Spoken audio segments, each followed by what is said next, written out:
Welcome to Dyson Sphere Program. My name is Niklas and this is episode 23 of our Let's Play, but it is more than that. It is going to be more of a tutorial this time, or basically a demonstration of something that I find to be one of the most cool things you can do in this game.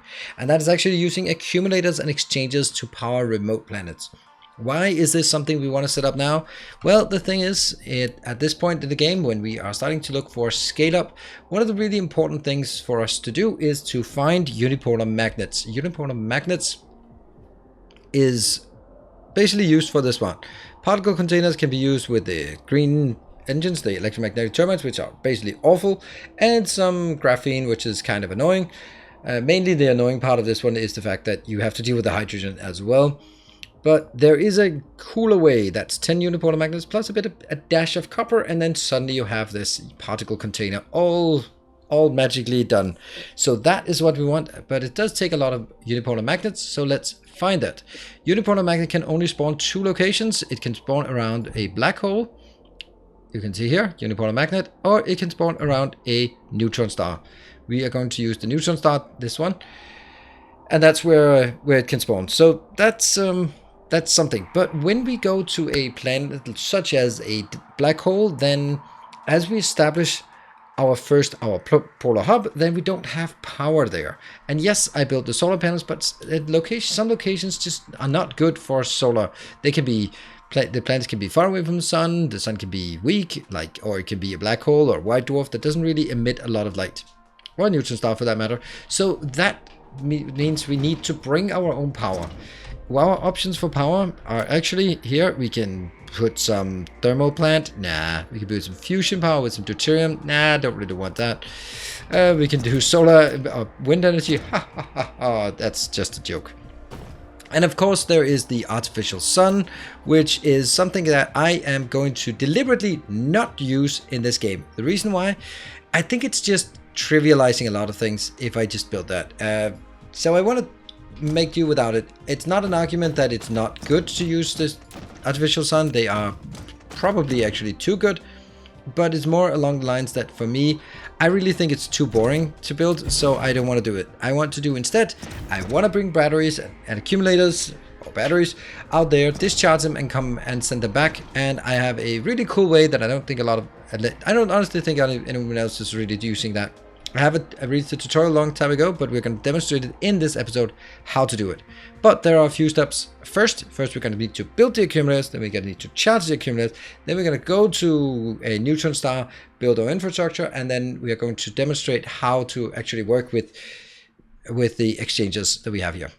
So the first thing, we're going to have to build this. And that requires, let's see, iron and the supermagnetic ring, and what is the other one? Crystal silicon. Is that what it's called? Iron, supermagnetic ring, and it's called crystal silicon. Yes. And I'm also going to get some warpers because we are going to request this.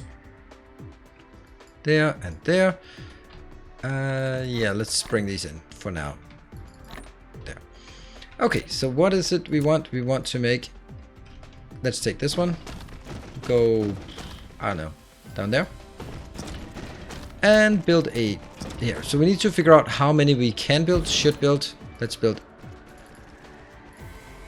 This is on a 5-second cycle. So if I make 15, then I have 3 per second. These are speed 1.5, so that's 4.5 per second. And then I'm going to do it on the other side as well. And this, what you're seeing now, might look like a mistake. It is not.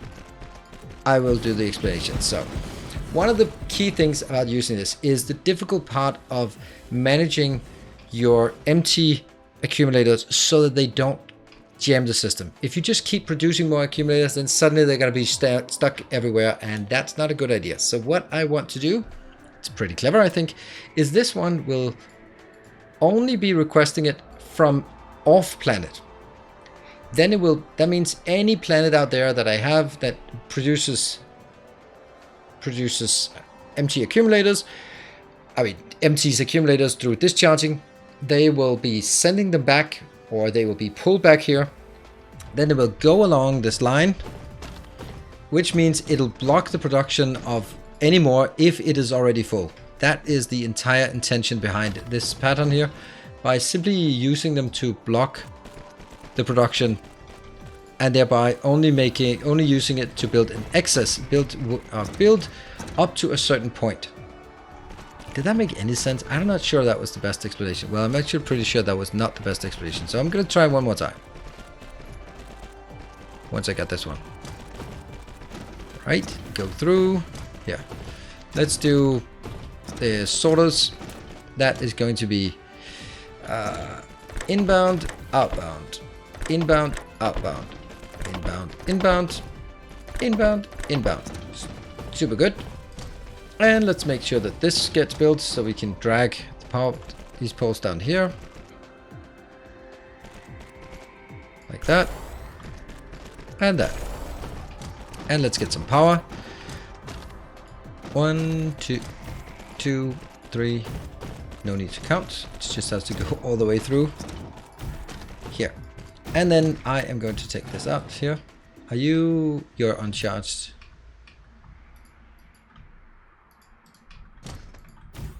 There. This one will now have empty accumulators, but only a few. Not a lot, actually. Just a few. This one will not be available off planet. It'll only be available on planet. So basically, this takes it from everywhere off planet, brings it in, and forgot a power pole. There we go. Brings it in together with the other things so they get built. Then it brings it all the way over. The stuff that goes in here gets moved into this one where I am having the accumulators built. Then once I have 1000 here, it'll GM the belt and these will stop producing anymore. And that's the intention. So let's start. Again, this one will be requesting everything from off planet. I don't think I need a lot of all of these things, and they are mostly local. So this one will be local, and this one's also local, and this one is not local. No, it's not. And there. Good stuff. And local and there. Okay. So we have now the production of accumulators started, and that goes in here. Sweet. Now that's the simple part. Now with that done, we have a lot of accumulators that we can build, and then the next part is going to be the charging of that. Let me just see where the charging line, that's this one. Okay, we're going to be sort of in the way of this. 1, 2, 3, 4. Yeah, that's middle. I can just remove this just now. Why not? Okay, this one will only have two things. This will only work on taking in the accumulators, but only the local ones. It'll never take the from off planet, because that off planet has to go through the production facility to make sure that it jams. Or jams or stops when it's not full. So this one will only be like 1000, and this one should be providing it off planet as much as possible. Ooh, Mecha Core level 6, good. That should help us fly out a bit further. That one, oops, that one, and that one. Alright, so now comes the next weird thing that we want to deal with. That is going to be the exchanges. And I have a suspicion that maybe some of you, rightfully so, have looked at these exchanges and went like, nope, too complicated, I have no idea what's going on, I'll just skip that. And that leads you to build the artificial suns, and you love them and they're awesome, but you kind of miss this super awesome build that I'm going to show you. This building, I'm just going to be explaining it, but I have much more detail in my tutorial. You can find the tutorial on my channel. There's a playlist called Dyson Sphere Program Tutorials. Right there, there's just full of solid gold, one of them being exchanges and how to do that. Here. But we're going to build it here, and I'm going to explain it as well. They have two modes. Technically they have three, but I don't know why there's an idle mode.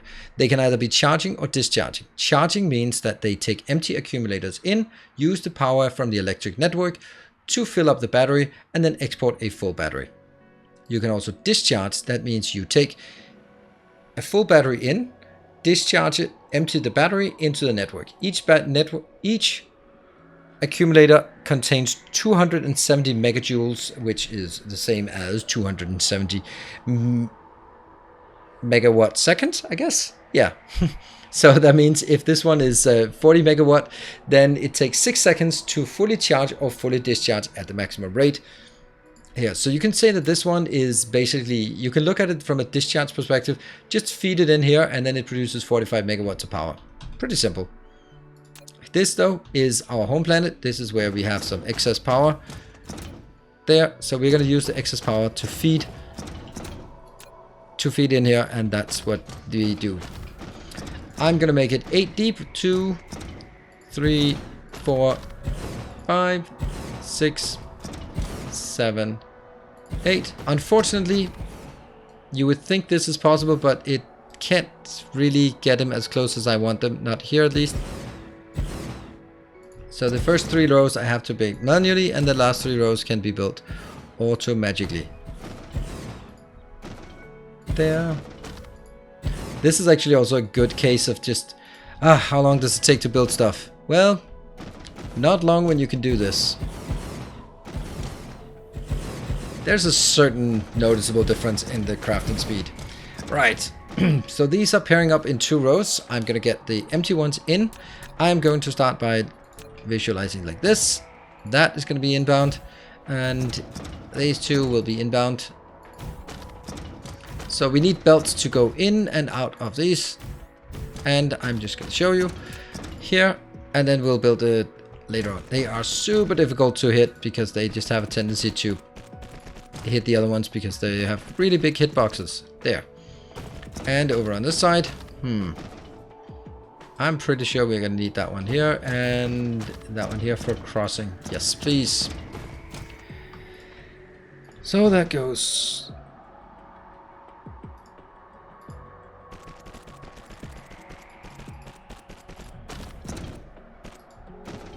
in here. That one. And over on this side, I'm going to take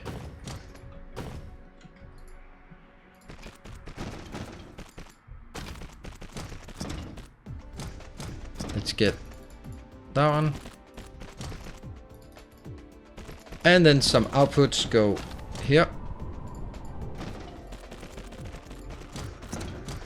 And it continues into this one, and back in. Perfect. Which will again be... These can just merge together, no problem. Yep, that is good. Oh, the one thing we do need, I want to make sure that this is... that's inbound, yay. I'll do that. Full accumulators have priority. No, actually that's not correct. I think I want to have empty accumulators priority inbound. Yep. Empty accumulators priority inbound. Not that it really matters. So this will get us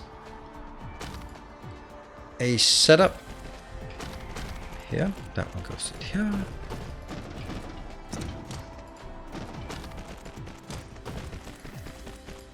Oops.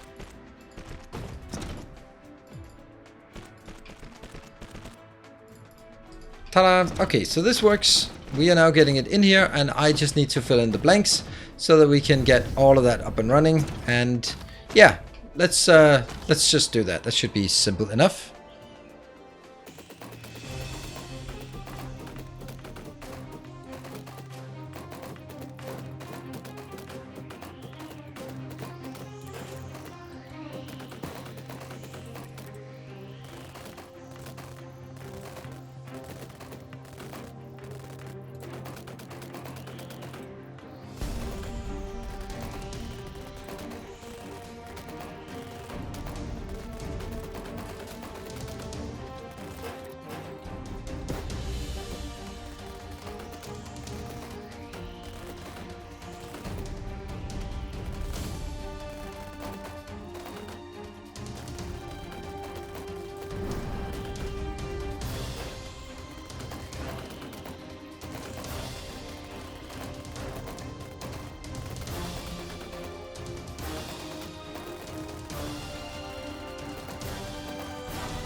And just as dawn breaks, we are ready with the next, well, actually it's not even close to dawn, it's maybe midday. We are ready with this, and I think it works. Looks like a nice pattern. It could be closer, but we'll keep it like this. All I need to do now is hit this one. I will be getting some accumulators in, and hopefully they will be charging. The one thing that's going to prevent them from charging is the fact that they are not actually hooked up to the network. Let me just do that. There we go. So now they are starting to pre-charge so that they have a nice full charge when a battery comes in. Look at that. Boom. All of them get batteries in, and we are getting, oh wow, that is not set up for export yet. There we go. There comes the next export, and they fill up these chargers. Should be getting all the way down, and that means we are now charging with, what do we have, 48 of these. With 48 we are consuming about 2.1 gigawatts of power. I don't have 2.1 gigawatts of power, but so they are just scaling down to use, as you can see here, the purple part. They're using all the remaining excess power in the network to use for charging, which is super nice. And we're starting to get a number of these available. Perfect. Right, so what is it we want to do from here? Well, what we want to do is we want to fly to another planet. That other planet is going to be, it's going to be, now what we now have is we have the accumulators, empty accumulators, we have them charged, so now they are available, and I want to now go out in the world, find our location. Is it this one? Yes it is. Boop, that's the one. We are going to fly there for the neutron star. It's a very long ride there, but we will go there. So let's get off the planet and fly there. The only thing we really need to check is, do we have some of this? Do we have enough power? I don't really have enough power, but that's going to be fine. I'm sure that's not going to be a problem. What could possibly go wrong standing on a foreign planet without any power? Don't know. Anyway, we are going to warp. Let's do it. Off we go. Now, as it so happens with the warping, that is always a good time for me to thank the sponsors of the channel. The sponsors of the channel are not some corporate, things. They are you, my beloved patron supporters. Thank you very much for supporting. I know it's a small percentage of people supporting, and I that's just the way it is. You can watch and enjoy and all you want as much as you want, but I'm just hoping that a small percentage of you feel that it's worthwhile to throw some to throw some money at this poor, throw a coin at your Twitcher. Isn't that how it goes? And yeah, so thank you very much. And the people who are supporting the most and have the longest time, they are the ones that I will name stars and planets after. So thank you very much to anyone who's pledging, either big or small. And let's warp on over to our new world that we will also name after the next patrons on the list. We are now approaching our destination. There is one planet around, and we're going to try to see if we can hit the planet before running out of power. No. What a disappointment. There. Alright, so we're going to be hovering here a bit and then just flying faster towards this. It's only 2. Yeah, let's go over and land on the planet. And here we are on our new planet. Smooth landing as always. First thing we want to check, unipolar magnets. It is 10.4 million. That is very, very nice. 10.4 million, 10.5 million is actually means that we will never run out. That's my interpretation of it. If this was like 5 million, 3 million, then I would be kind of worried that we might actually run out. But at this point, I'm not worried.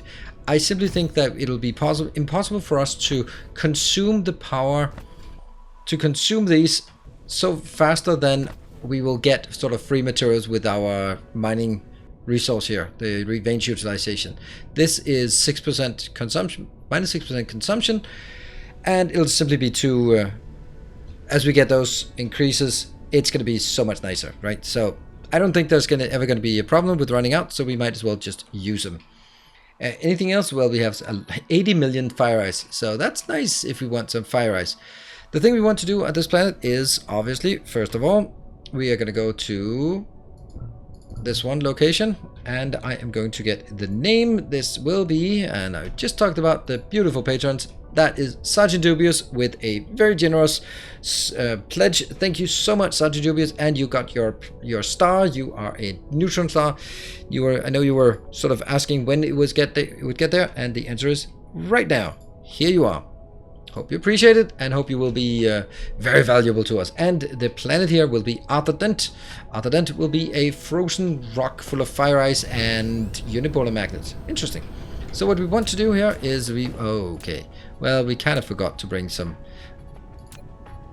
of this. That doesn't matter. You know the drill. We are going to make our unipolar, or not our unipolar magnet, our polar hub that will be built up here, and that's something we've done before, so no reason to do that. We can just gently skip forward until that one is done, and then take it from there with the next step of the build. Now here we are. We have built our polar hub. I built my rings around this, and I have noticed something. So one of the things that I noticed, well, the main thing that I noticed was that I knew that this one had very low output of luminosity. 0.649. That's only 2/3 of sort of the sun, normal sun, our starting sun. So I was expecting this to be very, very low, but low in terms of how the solar panels work. But the thing is, we must be really close, because the solar panels are working really well, 145, which kind of defeats the point of what I said about we don't have power out here. But you know, in principle, it is going to be the same, and it also allows us to build like way bigger. So this means right now we have some power, but what I want to do is I want to set up a scenario where we do not have the solar power, because this is where things get complicated. And because it's complicated, we have to, I want to show you and explain it as we go along. Right, so the first thing we want to do is we want to take this one. This is tower number 8, in case you're wondering. That means this tower number 7 is we went for concrete and the yellow ring around. And this one will then take empty. Well, it won't technically take empty. This will be provided, and this one will be requested. I'm not going to request it yet. Or am I? I'm going to request it yet. There. They are coming in, being pushed out from the supplier. That's the intention. And what I want to do here is I want to make a self-balancing discharger. So the thing is with the discharger, it starts working. It will provide the power needed, but if there are other power sources such as solar power, then it'll basically say, well, the total amount of power between the exchanges are discharging and solar power is twice as much, so everything runs at half speed. That is a gigantic waste to run the exchanges at half capacity, because if I do run them at half capacity, they're still burning batteries, and I'd really want to have the batteries, the solar power, to be the primary. There is a way to work on that one. I hope that they will be part of integrated into the game by default later on, but for now we're gonna have to do something wonky, and that is always something I'm up for. So this is what we do. We built 4 of these dischargers. Thank you, dischargers, right? Get all that out and copy, paste, paste, paste. And these will be dischargers. And that will be 45 each, so that is 270 megawatt, which is enough to feed a smelting planet. Not a smelting planet with Mark II assemblers, but you can also just extend it further and then get it twice as big. So then we can build it, if you build it over this side as well. Then we're going to need a total of 24 of these assemblers, but you have a nice, more symmetrical build. There. This one will take that one out and go in here, and they will take the full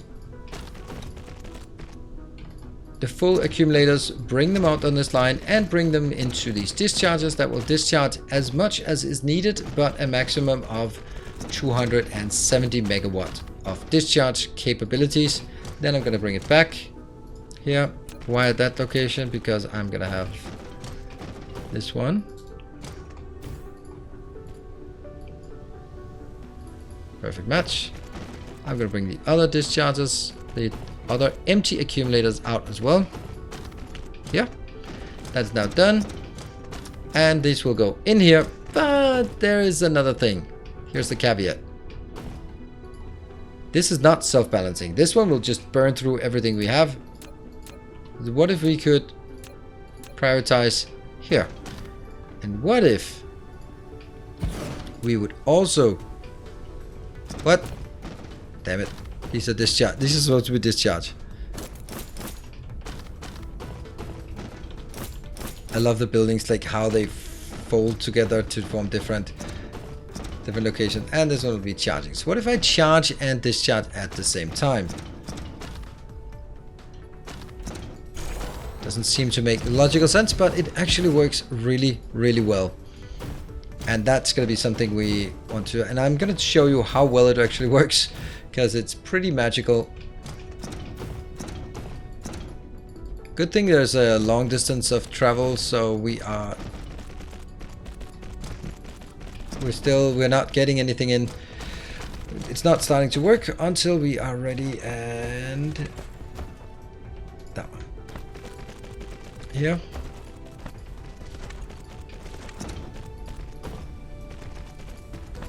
There.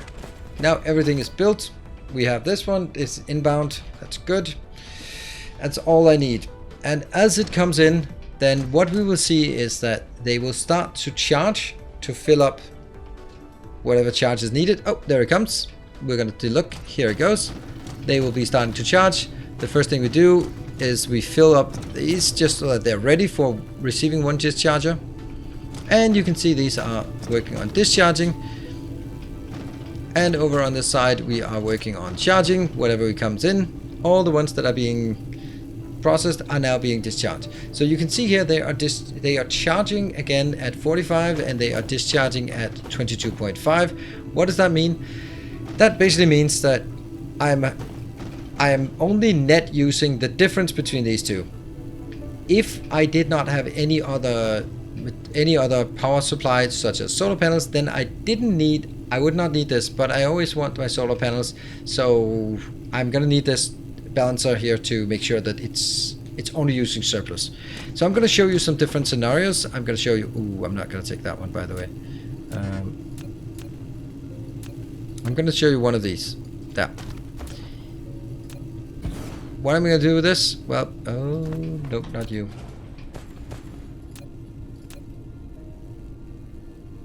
There. So this one is now charging at 60. Nah. Charging at as much as possible. Now this one will draw 200 something out of the network. What you can then see immediately is these ones scale all the way up to 270. They are going to be scaling up as much as absolutely possible. You can see the power supply here, how much is being consumed, and these will just gradually start as I'm no longer using 270. Let's pick another one here. If I do that, as soon as this gets inbuilt, these stop because I don't have any excess power. I don't have any excess power. As soon as the total power consumption in the network drops below 270, then I will start using any excess up to 270. So these are still working at full speed, and these will then consume anything excess up to 270 to recharge batteries. Now you can just see the batteries are rolling in here, and nothing happens. And this one is dropping down. It's up to 300 and something, but we are only producing 270. Now you can see it drops below, and immediately these ones start consuming the remainder of the power, which also means that if I had the solar power, what we would be seeing, if we connect here, and then I could build a few more, then you can see here, 270 is our generation capacity. That's from here, but I am consumed, currently generated, and these are now fully discharging using the solar power to recharge the batteries, and these ones are also fully recharging. So at this point, basically, there is a balance between them, and once this one has burned through the entire stock of stuff that is backlogged, then it'll scale down. This one is charged, almost charged. This one's almost charged as well, and once these are charged, we'll see that the overall power demand will decrease again. There, 270, and this is how much is actually being consumed. So this is a pretty cool idea, in my opinion, at least, on how to integrate exchanges with other power sources. If you do not have other power sources, you can just do straight discharging and it'll work fine. But the advantage of this is the fact that every planet has solar. It's going to be taking care of the majority of it. If I want to build it, and if I want to make this one as big as possible, then I could extend it out on this side. Let's see, it's like this. 1, 2, 3, 4, 5, 6. 1, 2, 3. There we go. I could extend it out here and extend the other one out here, and then I would have up to 540 megawatts of power, plus the 260 7. So in total, this planet can then, using this addition here, gets half a gigawatt of power plus whatever solar power is being produced. I really like that, and it's super convenient. It's low maintenance. It is free power because I'm just simply taking the power from the Dyson Sphere and putting it in, sending it out here. The only thing that it requires is a few warpers, that's it. While if you are working on the artificial suns, then you will be needing, these are not cheap, make no mistake, these annihilation spheres are actually kind of expensive. That's a lot of pink containers and a lot of other things. So yeah, you do need quite a lot. This is what you keep considering because that's the rare resources for it. But yeah, the annihilation sphere is actually kind of something they need as well to keep it flowing. But you know, I'm not going to be arguing that this is better or worse. It's just more unique, and more unique is really what I want to aim for in this this setup. So this is about coming up with new clever solutions within the game instead of just doing the same old. So I hope you have enjoyed it. What I will do now is I will be tapping all the unipolar magnet, making it into particle containers that we can then ship home, and then that will be pretty much solving all particle container needs in the future, as well as making the awesome, I don't know if they're awesome, but I think they are awesome Mark II plane smelters here. That's going to be the next episode, so I hope you want to follow along with this series as we progress into the late game, and there will be more and bigger projects that we start undertaking, such as scaling up, building multiple Dyson spheres, and scaling up science to ludicrous amounts. I'm thinking 60 science per second would be a good target for a megabase. So I hope that it's still interesting, and I hope you want to follow along. I am having a blast recording these and making the new designs, and I hope you want to join it. So thank you for watching. I will see you guys in the next episode. Until then, take care. And as always, stay effective.